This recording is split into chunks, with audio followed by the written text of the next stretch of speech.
Hello dear students, I hope you are absolutely fine. तो देखो, हम लोग अपने लास्ट क्लास गैस स्टेट के चैप्टर में we were discussing about various types of speeds. वहाँ पर हमने डिस्कस किया था हमारा जो स्पीड है वो कितने टाइप का होता है, जहाँ पर बात किया था एवरेज स्पीड की, रूट मीन स्क्वायर स्पीड्स की, और उसके बाद बात किया था मोस्ट प्रोबेबल स्पीड की, और देखा था कि कहाँ पर फ्रैक्शन ऑफ मॉलिक्यूल ज़्यादा होते हैं। तो ये जाना था हम लोगों ने लास्ट क्लास में कि जिस भी मॉलिक्यूल का फ्रैक्शन क्या होता है, ज़्यादा होता है, उनकी स्पीड क्या होती है, कम। जहाँ पर सबसे ज़्यादा स्पीड देखा था हम लोगों ने किसका, हाँ, रूट मीन स्क्वायर स्पीड का। उसके बाद फिर एवरेज, फिर उसके बाद क्या है, मोस्ट प्रोबेबल स्पीड। उनके फॉर्मूले भी डिस्कस किया था, तो आई होप पढ़ा होगा आपने। ठीक है, मैक्सवेल डिस्ट्रीब्यूशन कर्व भी हमने देखा था, जहाँ पर हमने ये जानने की कोशिश किया था बेटा कि कौन सा हमारा पर्टिकुलर गैस किस टेम्परेचर पर उसकी स्पीड क्या होगी, है ना। यहाँ पर हमने दो केसेस लिए थे। पहली बार तो टेम्परेचर को क्या रखा था, सेम, है ना। ठीक है, दूसरी बार हमने टेम्परेचर को क्या कर दिया था, चेंज। तो जब भी टेम्परेचर चेंज होगा तो आप मोलर मास को देख लेना। ठीक है, क्लियर ना। चलिए, तो आगे बात करते हैं अपन नेक्स्ट। तो नेक्स्ट आज हम बात करेंगे बेटा, हमारा आइडियल गैस तो कंप्लीट हो गया, अब हम बात करेंगे रियल गैसेस के लिए। देखो, नॉर्मल हमारे, जैसा कि मैं पहले ही बात कर चुका हूँ, none of any gas is ideal. कोई भी गैस आइडियल नहीं है। नॉर्मल हमारे जो डेली लाइफ में हम देखते हैं वो रियल गैस ही होता है, क्लियर ना। ठीक है, रियल गैस इसलिए होता है कि आपको पता है कि जो भी गैसेस हैं हमारे आसपास से, डिओडोरेंट्स होते हैं ना, आप लोग परफ्यूम वगैरह लगाते हो, ठीक है, तो क्या होता है, उसके अंदर लिक्विड होता है, लेकिन जब बाहर आप स्प्रे करते हो तो फिर क्या होता है, वो गैस की तरह वो हो जाता है। तो इसका मतलब क्या है, जो भी गैसेस होते हैं उनको हम लिक्विफाई करते हैं, है ना। ठीक है, आपने एलपीजी देखा होगा, लिक्विफाइड पेट्रोलियम गैस, उसमें भी क्या होता है, लिक्विड ही होता है, क्लियर ना। आपने एलपीजी के अंदर, ठीक है, CO2 होता है हमारे पास, लिक्विफाइड फॉर्म में होता है। ठीक है, और आपने बात किया होगा लाइटर, जो आपके लाइटर होते हैं, लाइटर के अंदर जो होता है वो भी एक लिक्विड होता है, क्लियर ना। आपका जो सिलेंडर होता है उसके अंदर भी क्या होता है, लिक्विड होता है। तो मतलब क्या है, वो सारे के सारे जो लिक्विड हैं वो कभी ना कभी पहले क्या थे, गैस, उनको क्या कर दिया गया, लिक्विफाई कर दिया गया। तो अगर कोई भी गैस का मॉलिक्यूल अगर लिक्विफाई हो सकता है, इसका मतलब क्या है, इसका मतलब सिर्फ एक ही है कि उसका जो, उस गैस का जो मॉलिक्यूल्स था बेटा, उस गैस के जो मॉलिक्यूल्स थे उनका जो वॉल्यूम था वो नेग्लिजिबल नहीं था। जो हम आइडियल गैस के केस में क्या कर देते हैं, नेग्लिजिबल।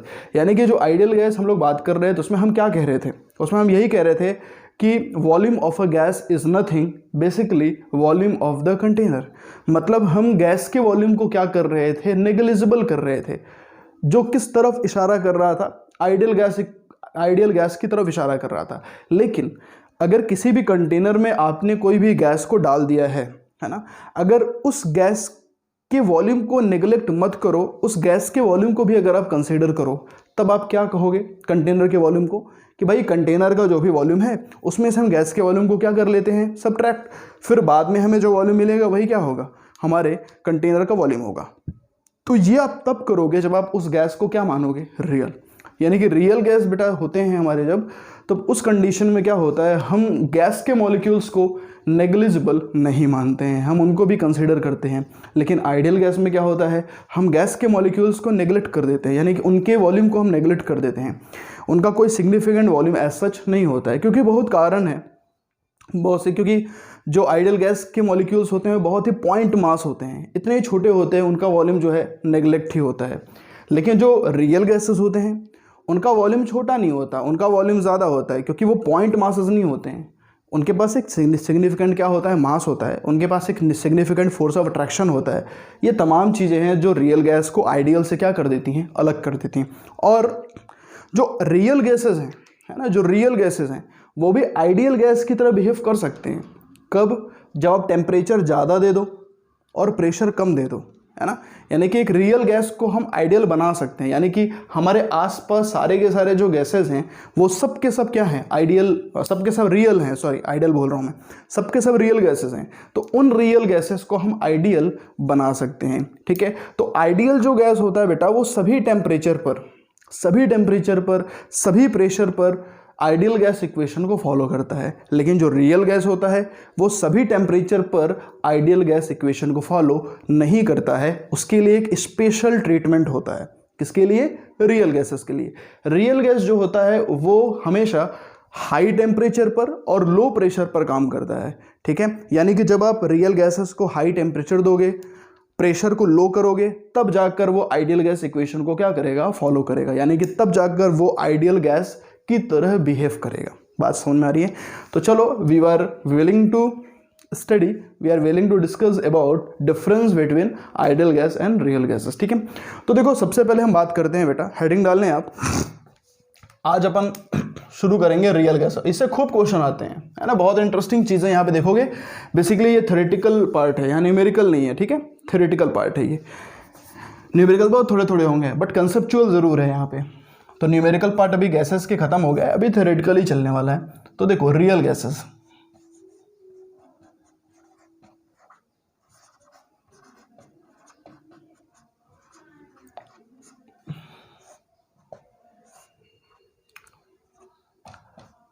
इंपॉर्टेंट है। रियल गैसेस में सबसे पहले आप हेडिंग डालें आइडियल गैस। ठीक है, आइडियल गैस क्या होता है ना, तो इसमें लिखें आइडियल गैस में a gas which follows ideal gas equation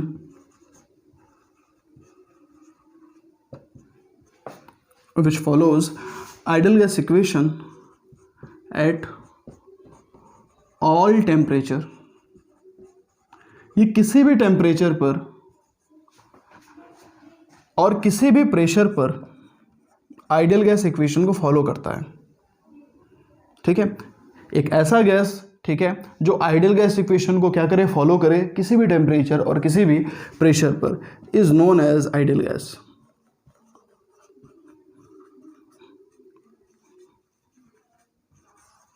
तो अभी तक हम जो भी पढ़ रहे थे बेटा वो सारा का सारा क्या था, आइडियल गैस ही था। क्लियर ना? ठीक है, तो अभी आप ध्यान रखें आइडियल गैस के लिए क्या आपने देखा है, for ideal gas, for ideal gas जो वॉल्यूम ऑफ गैस होता है उसको हम नेग्लिजिबल मानते हैं, ना, volume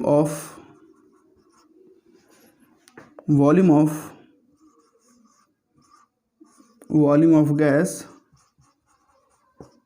occupied is taken negligible। ठीक है, टेकन नेग्लिजिबल मतलब हम वॉल्यूम ऑफ गैस को कभी भी नहीं लेते, उनको हम क्या करते हैं, नेग्लिजिबल।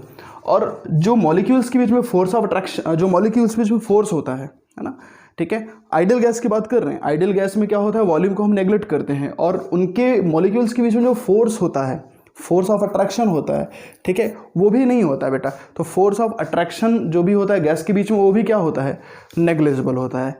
ऐसा हम कहते हैं कि जो भी आइडियल गैस होते हैं उनके बीच में जो, उनके मॉलिक्यूल्स के बीच में जो फोर्स ऑफ अट्रैक्शन है वो बहुत ही कम है, इतना कम है कि वो एज अ नेग्लिजिबल है, क्योंकि वो इतने छोटे छोटे हैं, बहुत दूर दूर तक क्या है, फैले हुए हैं, इसीलिए उनके बीच में फोर्स ऑफ अट्रैक्शन नहीं है। लेकिन जो रियल गैस होते हैं उनके बीच में क्या होता है, एक सिग्निफिकेंट फोर्स ऑफ अट्रैक्शन होता है। क्लियर ना? ठीक है, यही फ़र्क है हमारे पास। तो आइडियल गैस में वॉल्यूम को क्या लेते हैं, नेग्लिजिबल। ठीक है, force of attraction,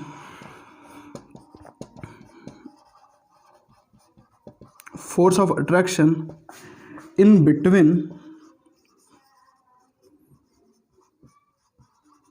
gas molecules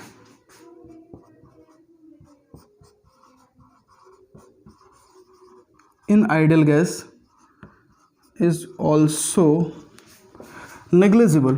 उन्हें भी हम क्या रखते हैं, उन्हें भी हम नेग्लिजिबल ही रखते हैं। क्लियर ना? कुछ चीज़ें आपको समझ में आई? ये आइडियल गैस थे। ठीक है, अब बात करते हैं रियल गैसेस की। ठीक है, तो इन रियल गैसेस में क्या बोलोगे आप, ये तो रहा आइडियल गैस। तो रियल गैस जो होते हैं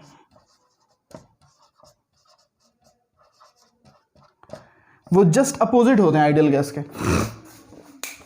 वो हर टेम्परेचर पर, हर प्रेशर पर आइडियल गैस के इक्वेशन को फॉलो नहीं करते हैं। यानी कि एक रियल गैस वो गैस होता है जब आप उसको, उसमें टेम्परेचर क्या कर दो, ज़्यादा कर दो, प्रेशर को क्या कर दो, लो कर दो, तब जाकर वो क्या करता है, आइडियल गैस इक्वेशन को फॉलो करता है। यानी कि एक रियल गैस भी आइडियल गैस की तरह बिहेव कर सकता है, लेकिन कब, जब टेम्परेचर क्या हो, ज़्यादा हो और प्रेशर क्या हो, कम। क्योंकि टेम्परेचर बेटा ज़्यादा होगा उससे क्या होगा हमारा, ठीक है, टेम्परेचर जब ज़्यादा होगा तो होगा क्या, अब टेम्परेचर को बढ़ा दो तो होगा क्या, हमारा अट्रैक्शन बढ़ेगा, है ना, क्या होगा, हमारा अट्रैक्शन बढ़ेगा। और प्रेशर को जब कम कर दोगे तो वॉल्यूम बढ़ जाएगा। इसकी वजह से क्या होगा, ठीक है, क्योंकि देखो अट्रैक्शन बोल रहा हूँ मैं, जैसे ही आप टेम्परेचर को बढ़ा दोगे तो फिर मॉलिक्यूल्स के बीच में क्या होगा, अट्रैक्शन लूज हो जाएगा, मॉलिक्यूल्स दूर दूर भागना शुरू कर देंगे। क्योंकि आपको भी पता है जब भी हम गैसियस मॉलिक्यूल्स के टेम्परेचर को इंक्रीज करते हैं तो फिर क्या होती है, उनमें काइनेटिक एनर्जी बढ़ जाती है, जिसकी वजह से वो मॉलिक्यूल्स दूर भागना चाहेंगे। और जैसे ही वो दूर भागना चाहेंगे वैसे ही क्या होगा, उनके बीच में जो फोर्स ऑफ अट्रैक्शन है वो लूज होना शुरू हो जाएगा। क्लियर ना, क्या होना शुरू हो जाएगा, लूज। तो ध्यान रखें यहाँ पर रियल गैसेस में क्या है, आप लिखोगे कि a gas which follows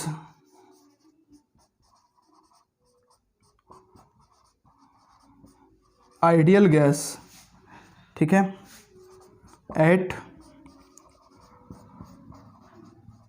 low pressure and high temperature, ठीक है, उसको हम क्या बोलते हैं,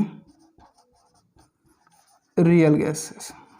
ठीक है, तो रियल गैस वो गैस होता है बेटा कि जो आइडियल गैस इक्वेशन को फॉलो करेगा, है ना, आइडियल गैस को फॉलो करेगा, लेकिन कब, एट लो प्रेशर और हाई टेम्परेचर पे। समझ में आ गया आपको, टेम्परेचर को हाई कर दोगे तो क्या होगा, गैस के जो मॉलिक्यूल्स हैं उनके बीच में जो फोर्स ऑफ अट्रैक्शन था वो कम होना शुरू हो जाएगा। और जैसे ही force of attraction gas molecules के बीच में कम होंगे वैसे ही क्या होंगे, मॉलिक्यूल्स दूर दूर भागना शुरू करेंगे। और यही तो पहचान है आइडियल गैस की। आ रहा समझ में, ठीक है, कर लिया। चलिए कॉपी करें, फिर अपन इसके आगे बात करते हैं।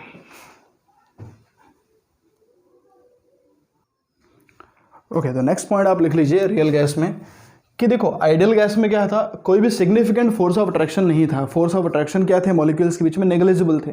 और साथ में रियल गैस के जो मॉलिक्यूल्स होते हैं, सॉरी जो आइडियल गैस के मॉलिक्यूल्स होते हैं उनका जो वॉल्यूम होता है वो भी क्या होता है, नेग्लिजिबल होता है। ठीक है, कंटेनर के कंपेयर में देखा जाए। बट रियल गैस में ऐसा नहीं होता है। रियल गैस में क्या होगा, real gases have sufficient volume, real gases have sufficient volume and significant force of attraction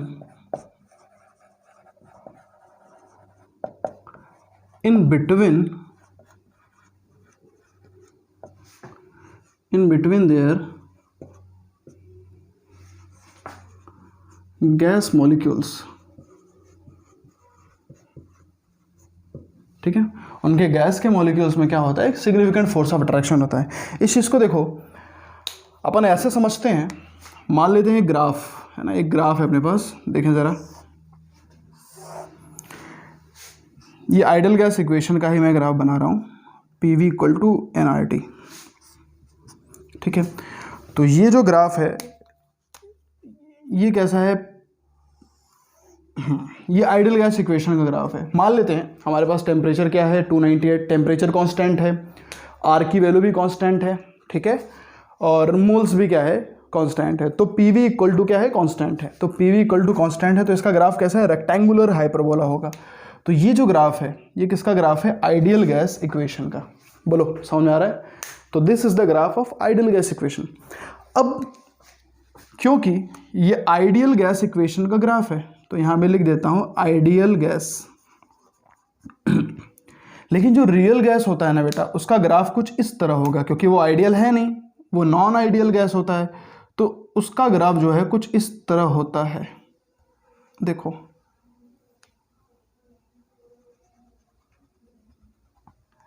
ठीक है, दिख रहा है, ये जो ग्राफ है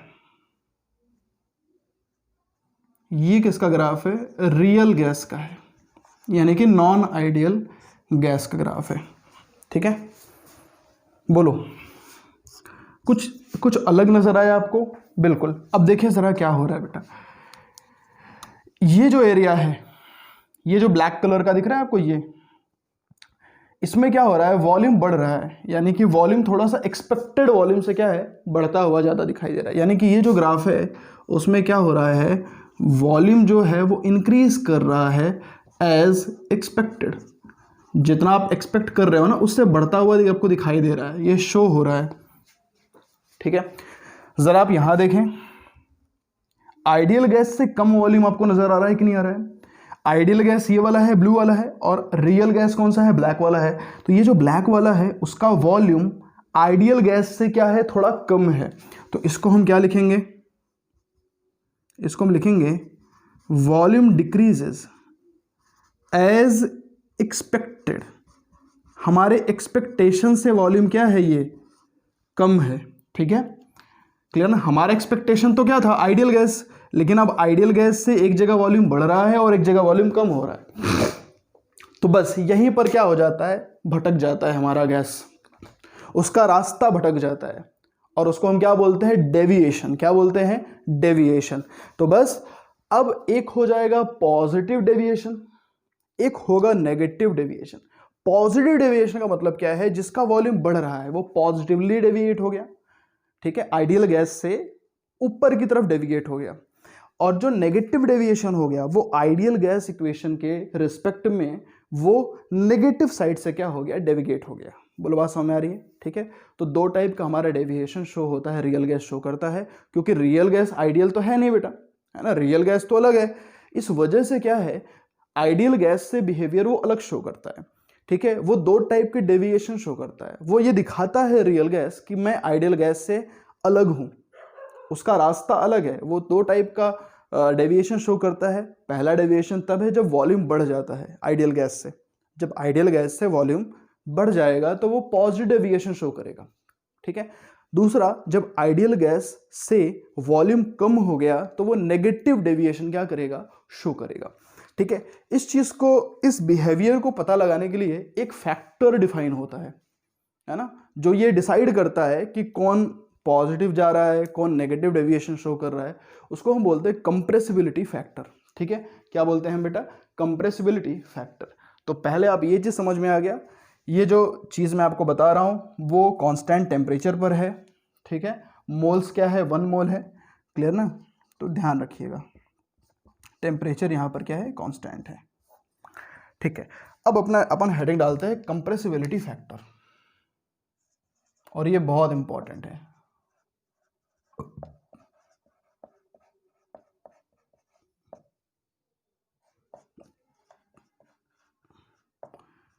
इसको Z से हम डिफाइन करते हैं कंप्रेसिबिलिटी फैक्टर को। ओके, इसको हम किससे डिफाइन करते हैं, Z से। तो देखो ये कंप्रेसिबिलिटी फैक्टर Z क्या होता है। ठीक है, it gives idea about behaviour of, it gives idea about behaviour of deviation. ठीक है, डेविएशन कहाँ हो रहा है, फ्रॉम आइडियल गैस, है ना, तो ये उसके बारे में आइडिया देता है। तो लिखें इसमें, it is denoted by Z, ये Z से डिनोट करता है, and it gives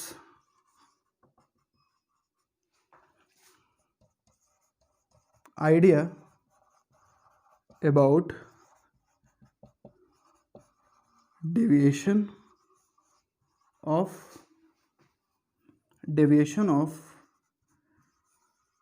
real gases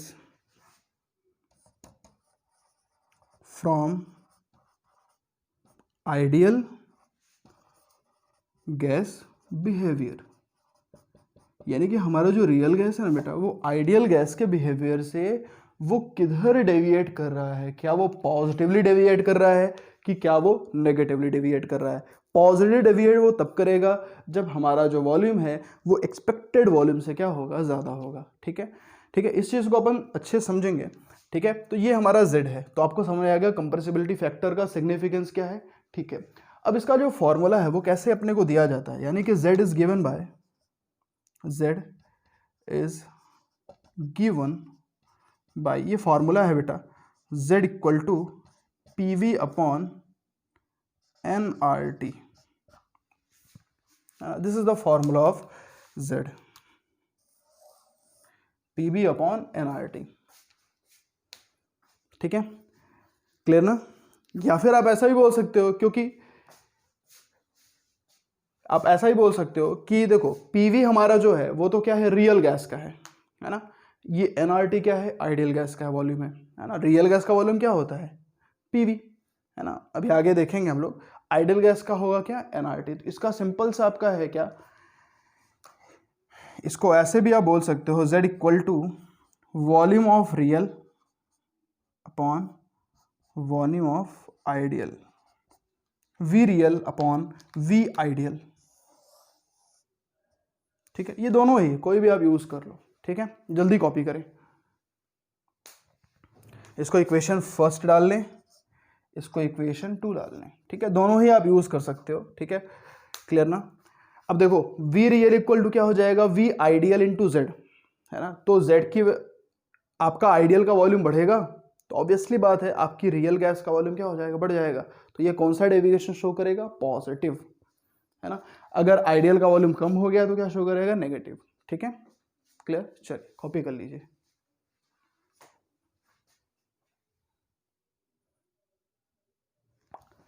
okay, तो देखें अभी आप लोगों ने फॉर्मूला देखा, कंप्रेसिबिलिटी फैक्टर समझ में आ गया। कंप्रेसिबिलिटी फैक्टर क्या होता है, it is a important factor which defines, क्या डिफाइन करता है बेटा, ये आपको डिफाइन करता है कि आप एक डेविगेशन को सजेस्ट करो, है ना। ये बेसिकली क्या करता है, ये आइडिया अपने को देता है कि हमारा जो रियल गैस है, ठीक है, वो आइडियल गैस से किधर डेविगेट कर रहा है। क्या वो नेगेटिव डेविगेट कर रहा है, क्या वो पॉजिटिव डेविगेट कर रहा है फ्रॉम आइडियल गैस। ठीक है, क्लियर ना? ठीक है, अब देखो यहां पर क्या है, आपको मैं दो चीजें बता दे रहा हूं। ये जो आपने लिखा है ना वी रियल, ये आपको सवाल में दिया रहता है बेटा, और ये जो वी आइडियल है ये आप कैलकुलेट करते हो, है ना, from P V equal to N R T. तो यहां पर देखिए वी रियल क्या है, वॉल्यूम ऑफ रियल गैस। ठीक है, क्लियर ना? Real gas, and it is given in question. ये आप कैलकुलेट नहीं कर सकते, ये आपको क्वेश्चन में दिया रहेगा। ठीक है, रियल गैस का वॉल्यूम। ठीक है, लेकिन जो आइडियल गैस है ये आप कैलकुलेट कर सकते हैं, क्योंकि आपके पास क्या है, ideal gas equation. Volume of क्या है, आइडियल गैस है, and it is not given, it can be calculated, it can be calculated from P V equal to N R T, मतलब आइडियल गैस इक्वेशन से हम calculate कर सकते हैं। ठीक है, तो ये बात आपने समझ लिया। अब सबसे इंपॉर्टेंट बात आप एक बात समझिए कि अगर बेटा आइडियल गैस इक्वेशन होगा, अगर हमारे पास हमारा जो गैस है वो आइडियल गैस है, तो हम आसानी से लगा सकते हैं क्या, पी वी इक्वल टू क्या, एन आर टी। लेकिन जरा सोचो अगर हमारा गैस रियल हो गया, if our gas is real, ठीक है, then can we apply PV equal to nRT? No, then PV not equal to nRT, because ये तो बेटा किसके लिए था, ये सिर्फ आइडियल के लिए था, ये वाला जो इक्वेशन था। बट अगर आपका जो गैस है वो रियल हो गया तो आप वहां पर आइडियल गैस इक्वेशन को अप्लाई तो नहीं कर सकते। ठीक है, अब क्या होगा, ठीक है, अब होगा क्या कि PV nRT के बराबर नहीं है। अब दो चीजें हो सकती है, क्या PV nRT से बड़ा है कि PV nRT से छोटा है ना। दो ही चीज हो सकती है, कोई चीज किसी के बराबर नहीं है, या तो वो ज्यादा होगा या तो वो कम होगा। तो इस चीज का पता लगाने के लिए हम क्या करेंगे बेटा, कंप्रेसिबिलिटी फैक्टर का यूज करेंगे। अगर PV, क्योंकि हमने Z की वैल्यू देखा था ना अभी, PV अपॉन क्या, nRT। अगर PV की वैल्यू nRT के बराबर हो जाती तो nRT क्या हो जाता है, कैंसिल आउट। क्योंकि अगर PV की वैल्यू nRT हो गई होती जो आइडियल में होता है, तो Z की वैल्यू कितनी आ जाती, 1 आ जाती। यहां पर आप PV इक्वल टू क्या पुट कर देते, nRT, नीचे तो nRT है ही है, दोनों कैंसिल आउट हो जाते हैं, Z की वैल्यू कितना आ जाती, 1। तो आइडियल गैस इक्वेशन का Z हमेशा कितना होता है, 1। तो ध्यान रखिएगा आइडियल गैस इक्वेशन का क्या होता है, हमेशा Z1 होता है। ये चीज़ बहुत बार एग्जाम में पूछा गया है, ध्यान रखिएगा, आपसे पूछा जा सकता है आइडियल गैस इक्वेशन का Z हमेशा कितना होता है 1। क्यों? क्योंकि PV इक्वल टू क्या होता है nRT होता है, ऊपर नीचे nRT क्या हो जाएगा, कैंसिल आउट। बात सुन में आ रही? लेकिन जो रियल गैस होते हैं उनके Z कभी भी 1 नहीं होते हैं। तो रियल गैस में आपने देखा कि PV not equal to nRT, इसका सिंपल एक ही मतलब है Z नॉट इक्वल टू 1। और अगर Z नॉट इक्वल टू 1 है, इसके दो कारण हैं, इसका दो मतलब है, ठीक है। पहला जो मतलब है बेटा, या तो Z ग्रेटर देन 1 है या तो Z लेस देन 1 है, बोलो। और तीसरा तो कुछ नहीं है। जब Z ग्रेटर देन 1 होगा तो इसको हम कहेंगे ग्रेटर है तो पॉजिटिव डेविएशन शो करेगा बेटा फ्रॉम आइडियल गैस। तो जैसे ही Z की वैल्यू 1 से ज़्यादा है, इसका मतलब क्या है, ये आइडियल गैस के ऊपर से ये पॉजिटिव डेविएशन शो करेगा। अभी बना के दिखाता हूँ। और अगर Z की वैल्यू 1 से कम है तो फिर क्या है, ये नेगेटिव डेविएशन क्या करेगा, इट विल शो नेगेटिव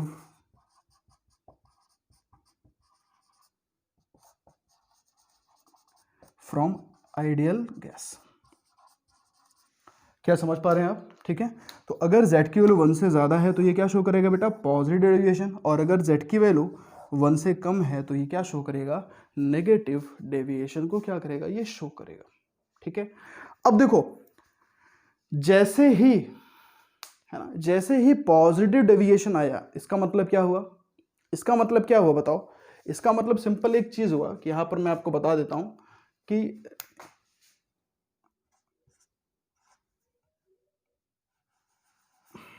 चलो मैं इतने जगह पे आपको बता देता हूं। जैसे ही positive deviation negative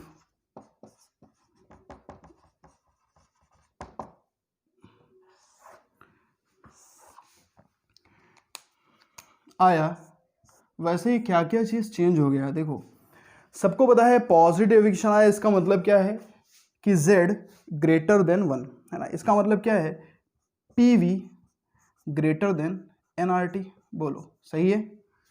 Z greater than 1 मतलब क्या है, PV ग्रेटर देन nRT। यही हुआ ही ना बात। ठीक है। दूसरी चीज, जो वॉल्यूम रियल का है वो आइडियल से क्या हो गया, ज्यादा हो गया, यानी कि volume of real is greater than volume of yes ideal. ठीक है, क्लियर ना।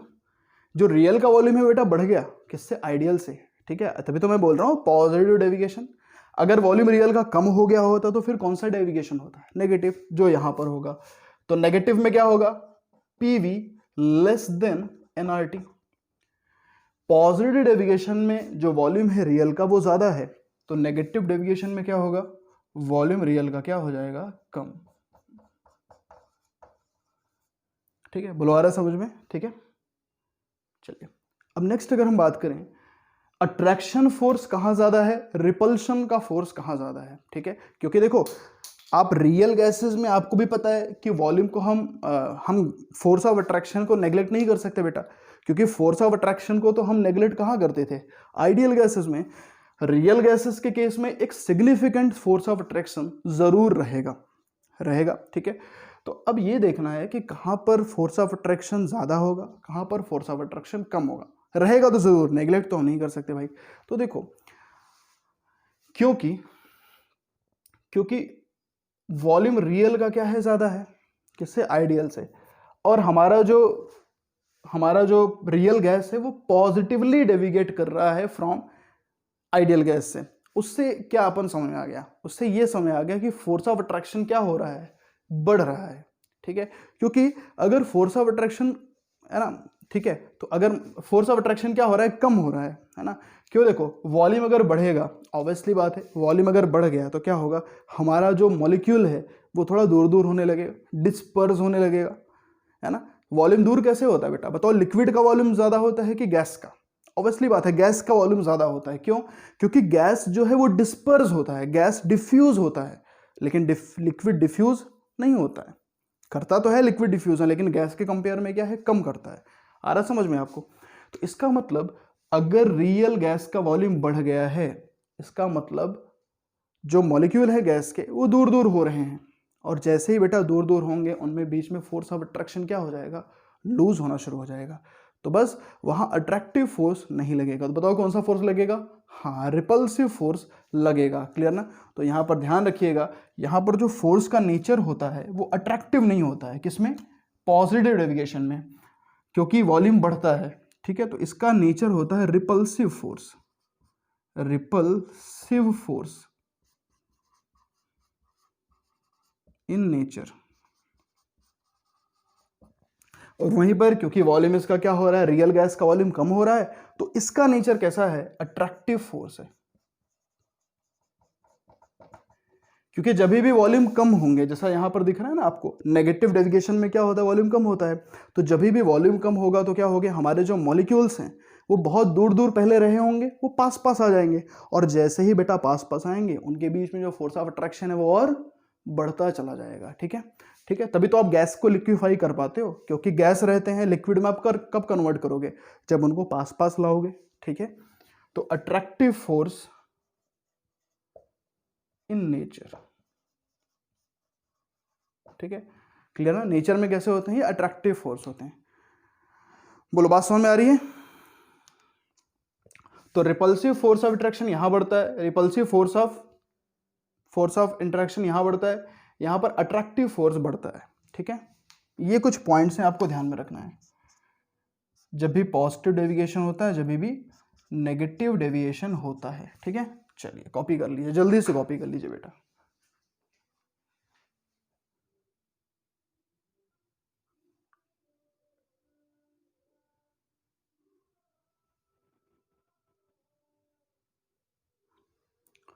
ओके, तो let me discuss very first question. यहाँ पर आपके सामने फर्स्ट क्वेश्चन है। तो देखो ये क्वेश्चन क्या कह रहा है, volume of 1 mole of a gas is 25 litre. यानी कि 1 मोल गैस का वॉल्यूम कितना है, 25 लीटर, लेकिन कब, एट एसटीपी। ठीक है, इतना ही सवाल है। Predict nature of the gas, कि नेचर रियल है कि आइडियल है। ठीक है, दूसरा डिटरमाइन वैल्यू ऑफ जेड।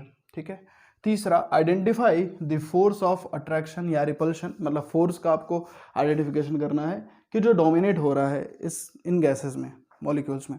तो वो तो तभी आप बता पाओगे जब आपको पता चलेगा एटलीस्ट कि आप में पॉजिटिव डेविएशन हो रहा है कि नेगेटिव डेविएशन हो रहा है। क्योंकि गैस मॉलिक्यूल्स के बीच में फोर्स ऑफ अट्रैक्शन बेटा है कम या ज़्यादा है, उसके बारे में आइडिया आपको कहाँ से मिलेगा, वो तो z की वैल्यू से मिलेगा ना। अगर z की वैल्यू 1 से कम है, इसका मतलब क्या है, नेगेटिव डेविएशन है। नेगेटिव डेविएशन है तो वहाँ पर अट्रैक्टिव फोर्स ज़्यादा होगा, और अगर z की वैल्यू 1 से ज़्यादा है, इसका मतलब कौन सा फोर्स है, रिपल्सिव फोर्स है। इसका मतलब वहाँ पर क्या है, अट्रैक्टिव फोर्स कम है, रिपल्शन वाला फोर्स ज़्यादा है। तो z की वैल्यू से हम आइडिया लगा देंगे थर्ड वाला। तो z की वैल्यू सेकंड में निकालते हैं। उसके पहले नेचर ऑफ द गैस देखो, 25 लीटर आपको दे रहा है 1 मोल गैस एसटीपी पर। बट अब समझना ध्यान से, इसका मतलब ये आइडियल नहीं है। क्यों? क्योंकि देखो, क्योंकि हम लोगों ने सीखा है कि 1 मोल ऑफ एनी गैस, हम लोगों ने सीखा बेटा 1 mole of any gas occupies 22.4 litre volume at STP. तो एसटीपी कंडीशन पर कोई भी गैस है, अगर उसका 1 मोल मैं ले लूं तो मुझे वो 22.4 लीटर वॉल्यूम देता है एट एसटीपी पर। लेकिन वो कौन सा गैस होता है, ठीक है, आइडियल गैस होता है, फॉर आइडियल गैस। ये चीज़ हमने पढ़ा था कब, आइडियल गैस के लिए पढ़ा था। लेकिन यहाँ पर क्या है, यहाँ पर तो 25 लीटर दे रहा है। इसका मतलब क्या है, ये आइडियल नहीं है, क्योंकि आइडियल तो 22.4 लीटर देता था। तो बस यहीं से क्लियर हो गया, हमारा जो गैस का नेचर है वो बेटा क्या है, रियल गैस है। ठीक है, क्योंकि आइडियल गैस होता तो 25 लीटर ना होता, 22.4 लीटर होता। बोलो सही है। Z की वैल्यू, क्योंकि अब मुझे पता चल गया है हमारा गैस कैसा है, रियल है, तो अब मैं कैलकुलेट कर सकता हूं क्या, अपनी Z की वैल्यू। फॉर्मूला बोलो, अभी देखा है ना, V real upon V ideal. Real gas का वॉल्यूम बेटा आपको दिया है कितना 25, और आइडियल गैस का वॉल्यूम आपको पता है कितना 22.4। बोलो सही है, दोनों लीटर में है, कैंसिल आउट करो, इनको सॉल्व करो, यू विल गेट 1.11। ये आपका आंसर है। तो यू विल सी कि z की वैल्यू जो है वो 1 से क्या है, ज़्यादा है। देखो 1 से ज़्यादा है ना, 1.11। इसका मतलब क्या है, ये क्या शो करेगा, ये positive deviation from ideal gas, यानी कि आइडियल गैस से पॉजिटिवली डेविएट कर लेगा, ये पॉजिटिव डेविएशन शो करेगा फ्रॉम आइडियल गैस। तो बस अभी मुझे एक पता चल गया कि हमारा जो है गैस कैसा पॉजिटिव डेविएशन शो करेगा। तो थर्ड वाला आंसर भी हमें पता चल गया है, क्योंकि मुझे पता है कि जब भी हमारा रियल गैस पॉजिटिवली डेविएट करेगा फ्रॉम आइडियल से, तो फिर उस कंडीशन में हाँ रिपल्सिव फोर्स क्या होगा, डोमिनेट करेगा। यानी कि हमारा जो थर्ड था, डोमिनेटिंग बिटवीन गैस मॉलिक्यूल्स में कौन सा फोर्स है, तो आप क्या बोलोगे, since z is greater than 1, ठीक है, therefore repulsive forces between gas molecules will dominates. ठीक है, बोलो कर लोगे, बहुत आसान था। ठीक है, कॉपी करें, फिर मैं मिलवाता हूं आपको अगले क्वेश्चन से। ठीक है, सारे के सारे कंसेप्चुअल क्वेश्चन है।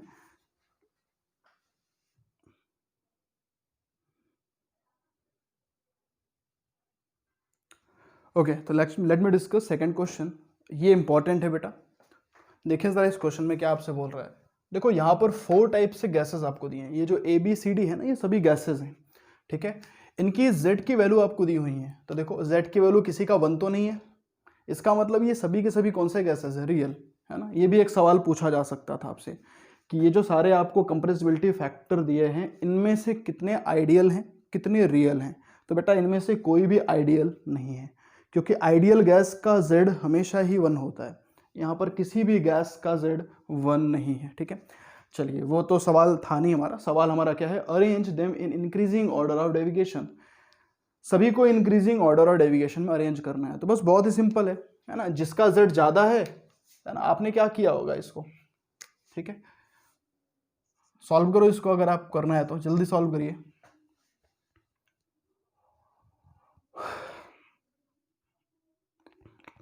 चलिए मैं बताता हूँ। देखो आप में से सब लोग ऐसा किए होगे, जिसका Z ज़्यादा है उसका डेविएशन ज़्यादा है। तो अगर हम बात करें सबसे ज़्यादा Z किसका है, D का, फिर उसके बाद नंबर आ जाता है किसका, A का, फिर नंबर आ जाता है किसका, B का, फिर नंबर आ जाता है किसका, C का। यानी कि जिसकी Z की वैल्यू ज़्यादा है उससे में डेविएशन ज़्यादा होगा, ऐसा आप सोचते होगे, बट बेटा ये गलत है। ठीक है, कभी भी ऑर्डर ऑफ डेविएशन हम इस तरह नहीं बताते हैं कि Z की वैल्यू कितनी ज़्यादा है, समझ में आ रहा है। ठीक है, इसी में बच्चे मात खा जाते हैं और मैक्सिमम गलत करके आते हैं। ठीक है, कभी भी आपसे क्वेश्चन पूछेगा, और जनरली कई बार पूछा जा चुका है। ठीक है, क्योंकि कंसेप्चुअल है और बस चुटकी भर कंसेप्ट की ज़रूरत है इसके लिए। ठीक है, अब देखो कैसे करेंगे। कई लोगों ने ये किया होगा, है ना। देखो ये नहीं लगाना है बेटा आपको, अब मैं आपको बताता हूँ करना क्या है। देखो अगर आप मुझे एक बात बताओ, आइडियल गैस इक्वेशन है, आइडियल गैस इक्वेशन का Z कितना होता है, 1। ठीक है, अब बताओ जो भी वैल्यू, जिस भी गैस का डेविएशन Z इक्वल टू 1 के जितना दूर जाएगा उसका डेविएशन ज्यादा होगा कि कम होगा। चलो दूसरे घुमा के पूछते हैं। मैं बोल रहा हूं आइडियल गैस इक्वेशन का Z कितना होता है, 1। जिस भी गैस की वैल्यू, जिस भी गैस का Z की वैल्यू 1 से जितनी दूर जाएगा, more the value of compressibility factor Z is greater than 1, 1 से जितना दूर जाएगा Z की वैल्यू, बताओ उसमें डेविएशन कम होगा कि ज़्यादा होगा। ऑब्वियसली बात है ज़्यादा होगा भाई, 1 के नज़दीक रहेगा तब डेविएशन कम होगा, लेकिन जैसे जैसे 1 से दूर जाएगा वैसे वैसे क्या होगा, हाँ वैसे वैसे क्या होगा, हमारा डेविएशन बढ़ेगा। तो इस बात को ध्यान रखिएगा आप कि जब भी डेविएशन का हम ऑर्डर लिखते हैं तो हम ये देखते हैं कि हमारा जो z है वो 1 के क्लोज है या 1 से दूर है। जो भी z, जिस भी कंप्रेसिबिलिटी फैक्टर की वैल्यू 1 से जितना क्लोज रहेगा, जितना नज़दीक रहेगा, उसमें डेविएशन उतना ही कम होगा। क्या समझ पा रहे हो मेरी बात? ऑब्वियसली बात है कम रहेगा, क्योंकि बेटा आइडियल गैस से जितना दूर होते जाओगे उतना ही तो डेविएट करोगे, जितना कम दूर रहोगे उतना कम डेविएशन होगा। आ रहा समझ में आपको? तो बस आपको इन सब में देखना है कि 1 से करीब कौन है, 1 के ज़्यादा पास कौन है। तो देखो ये है 0.8, ठीक है, ये 1 से बेटा 0.2 का डिफरेंस है इसके अंदर, ये है 1.8, ये तो 1 से बहुत दूर है, ये तो 1 से 0.8 ज़्यादा है। तो इसका मतलब इसमें डेविएशन सबसे ज़्यादा होगा, क्योंकि 1 से ये बहुत दूर है। इन सभी में देखकर बताओ 1 से ज़्यादा दूर कौन है? 1.8, यानी कि 1.8 जो है वो 1 से बहुत ज़्यादा दूर है। अच्छा बताओ सबसे कम डेविएशन कहाँ होगा? सबसे कम डेविएशन वहीं होगा जो 1 के बहुत क्लोज होगा।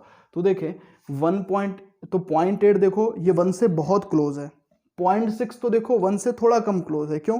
क्योंकि इसमें 0.2 का डिफरेंस है और इसमें 0.4 का डिफरेंस है। तो बताओ क्लोज ज़्यादा कौन हुआ, सबसे ज़्यादा नज़दीक कौन हुआ? ये वाला होगा।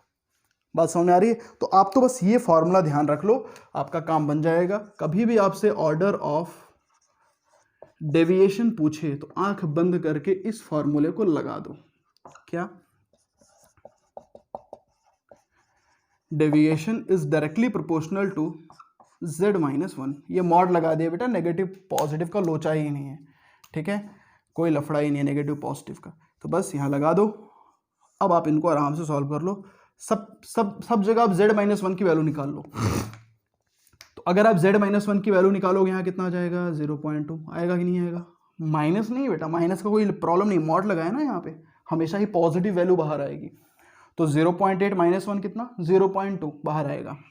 इसमें बताओ 1, इसमें तो कितना आ जाएगा? z-1 यानी कि 0.6, इसमें कितना है? 0.8, इसमें कितना है? 0.4।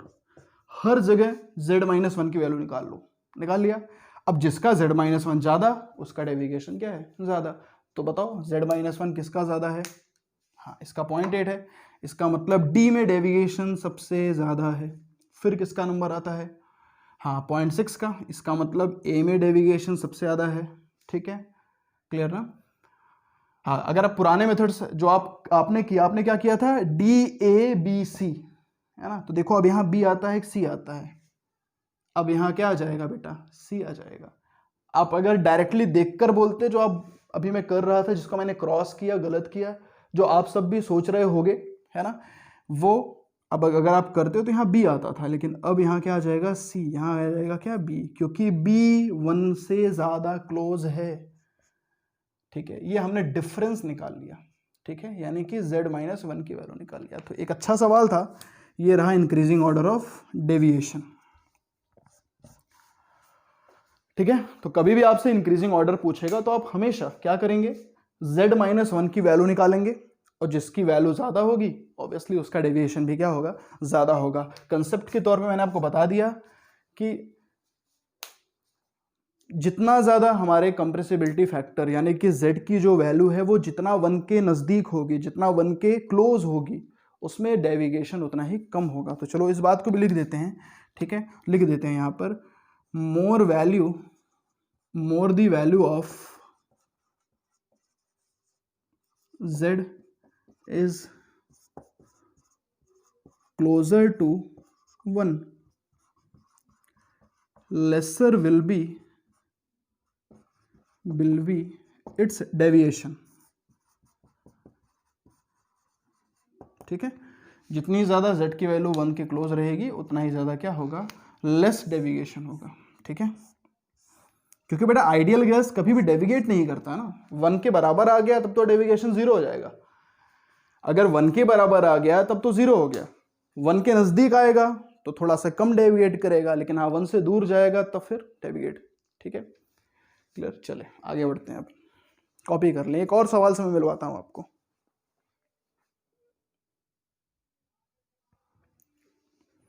चलिए कर लिया। अच्छा एक बात बताओ, अगर इसमें मैं आपसे बोलूं इसमें आपको अट्रैक्टिव फोर्स का ऑर्डर बताना है ना। इसमें मान लो एक दूसरा ले लेता हूँ मैं, एक इसी यही क्वेश्चन।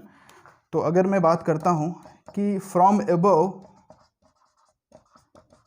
अबव क्वेश्चन, ठीक है, ऑर्डर ऑफ अट्रैक्टिव फोर्सेस, तो अट्रैक्टिव फोर्स का ऑर्डर क्या होगा अगर आपको ये बताना है ना। अट्रैक्टिव फोर्स का ऑर्डर क्या होगा, तो बेटा बताओ अट्रैक्टिव फोर्स का ऑर्डर आप कैसे लिखोगे। देखो फॉर अट्रैक्टिव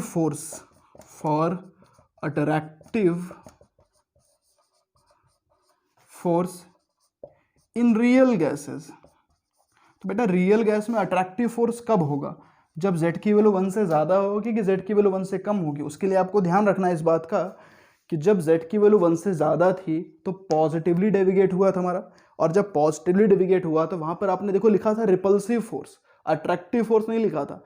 यानी कि अट्रैक्टिव फोर्स रियल गैस के तभी एग्जिस्ट करेंगे, तभी होंगे जब हमारा रियल गैस कैसा होगा, यस नेगेटिवली क्या होगा, डेविगेट होगा, है ना। यानी कि z की वैल्यू जिनकी z की वैल्यू 1 से कम है उनमें अट्रैक्टिव फोर्स लग जाएगा हमारा। तो उसका ऑर्डर बताएं आप। सबसे कम अट्रैक्टिव फोर्स किसका होगा, z की, जिसकी जो है z की वैल्यू क्या हो, खूब ज़्यादा है, यानी कि 1 से कम है जिसका, उसी में क्या होगा, सबसे ज़्यादा अट्रैक्टिव फोर्स होगा। तो ऐसे में 1 से कम सबसे ज़्यादा अट्रैक्टिव यानी कि d हो जाएगा। इसमें सबसे कम अट्रैक्टिव फोर्स होगा, क्यों, क्योंकि d वाली की z की वैल्यू सबसे ज़्यादा है। तो अट्रैक्टिव फोर्स के लिए मुझे डिफरेंस थोड़ी लेने की ज़रूरत है, वो तो मैं ऑर्डर ऑफ डेविएशन बता रहा था, ठीक है। तो अट्रैक्टिव फोर्स या फिर रिपल्सिव फोर्स के लिए मुझे सिर्फ और सिर्फ z की ज़रूरत है बेटा। अगर z की वैल्यू 1 से ज़्यादा है तो फिर क्या होगा, रिपल्सिव फोर्स का ऑर्डर हो जाएगा, और अगर z से कम है तो अपने को क्या देखना है, अट्रैक्टिव फोर्स, ठीक है। तो बताओ d वाले में क्या होगा, z की वैल्यू सबसे ज़्यादा है, इसका मतलब इसमें सबसे कम, हाँ सबसे कम अट्रैक्टिव फोर्स होगा, ठीक है।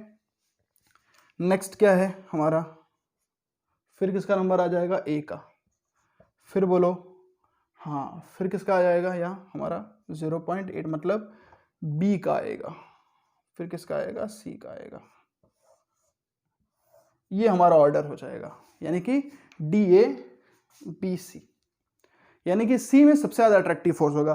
तो जिन की कंप्रेसिबिलिटी फैक्टर 1 से कम है उनमें क्या होंगे, अट्रैक्टिव फोर्स होंगे।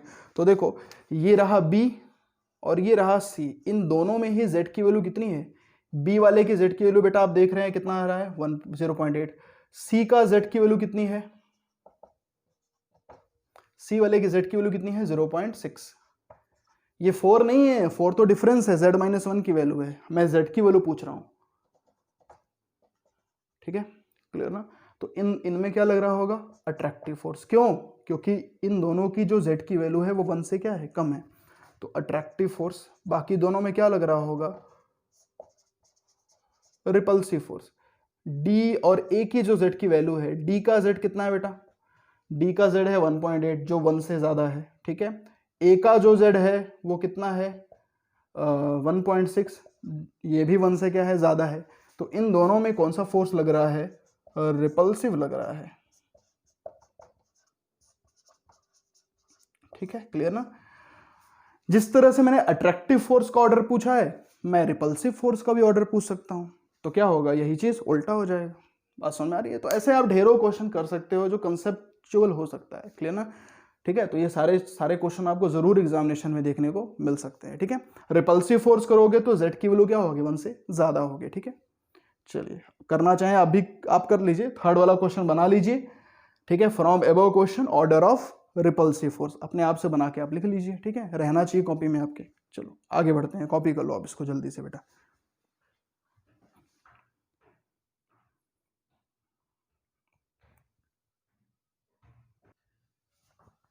ओके तो अब हम बात करते हैं कि जो हमारा कंप्रेसिबिलिटी फैक्टर है वो भी प्रेशर और टेम्परेचर पर क्या करता है, डिपेंड करता है, क्लियर ना। तो हम सबसे पहला केस ले रहे हैं Z वर्सेस प्रेशर, है ना। कब, जब टेम्परेचर क्या है, कांस्टेंट, टेम्परेचर को भी हम चेंज नहीं कर रहे बेटा, टेम्परेचर हमारा क्या है, कांस्टेंट है सिस्टम का। Variation of Z with pressure and temperature, this is our heading. तो चलो शुरू करते हैं। देखो मान लेते हैं हमारे पास अभी एक मैं ग्राफ बना देता हूँ, प्रेशर वर्सेस क्या, किसका, हाँ, टेम्परेचर, प्रेशर वर्सेस किसका, वॉल्यूम का। तो देखो ध्यान से आप,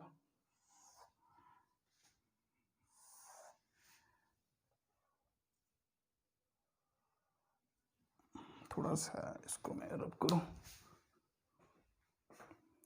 नहीं चलो ठीक है, इतने में हो जाएगा। तो ये हमारा z है, ये जो पॉइंट है बेटा, ये पॉइंट, इस पॉइंट पर z की वैल्यू कितना है, 1 है। सभी लोग ध्यान दें इस बात को, इस पॉइंट पर z की वैल्यू क्या है, 1 है। तो ये मैं ग्राफ बना रहा हूँ z वर्सेस p का, दैट इज प्रेशर, क्योंकि हम प्रेशर की वैल्यू ले रहे हैं। टेम्परेचर क्या है, सेम है, टेम्परेचर कितना है, सेम है, टेम्परेचर कांस्टेंट। जब टेम्परेचर कांस्टेंट रहेगा तो गैसेस क्या रहेंगे, डिफरेंट, गैसेस अलग अलग रहेंगे, ठीक है। चलिए, चलो तो ये चीज हो गया अपना। अब देखो जरा ध्यान से, अलग अलग गैसेस हैं, प्रेशर और टेम्परेचर, प्रेशर और जेड वर्सेस का। अगर जेड की वैल्यू 1 है तो ये कौन सा है, आइडियल गैस इक्वेशन है ना। तो अगर जेड की वैल्यू 1 है तो ये आइडियल गैस है। तो ये जो स्ट्रेट लाइन है बेटा, ये आइडियल गैस का, आइडियल गैस को क्या कर रहा है, शो कर रहा है आपको, ठीक है। अब जरा ध्यान से समझिए, दो गैसेस हैं वो फिक्स हैं, पहला है हीलियम गैस, दूसरा है H2 गैस, है ना। क्या बोल रहा हूं मैं, हीलियम और H2 गैस, ठीक है। वो हमेशा से ही क्या होंगे, पहली बात स्ट्रेट लाइन, और वो पॉजिटिव डेविएशन क्या करेंगे, शो करेंगे। कौन सा डेविएशन, पॉजिटिव डेविएशन क्या करेंगे, शो करेंगे। तो मैं आपको बता देता हूं पॉजिटिव कहाँ है, z, ये z इक्वल टू 1 है, इसके ऊपर क्या है, z ग्रेटर देन 1 है। इसका मतलब क्या है, यस, आप सही सोच रहे हैं, इसका मतलब है पॉजिटिव डेविएशन, ठीक है, क्लियर। अच्छा बताओ, ये नीचे क्या है, z लेस देन 1 है ना।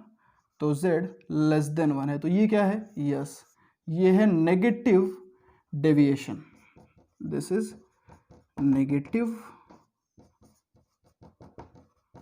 डेविएशन। बोलो, कर लिया सभी लोगों ने, ये पॉजिटिव और ये नेगेटिव, ठीक है, कंफ्यूज मत होइएगा, ठीक। अब देखो हाइड्रोजन और हीलियम, है ना। तो पहला पॉइंट लिखें आप, पहला पॉइंट ये है बच्चों कि hydrogen H2 and He are always shows positive deviation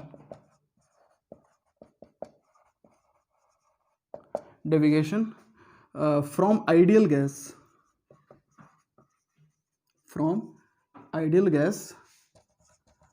with straight line,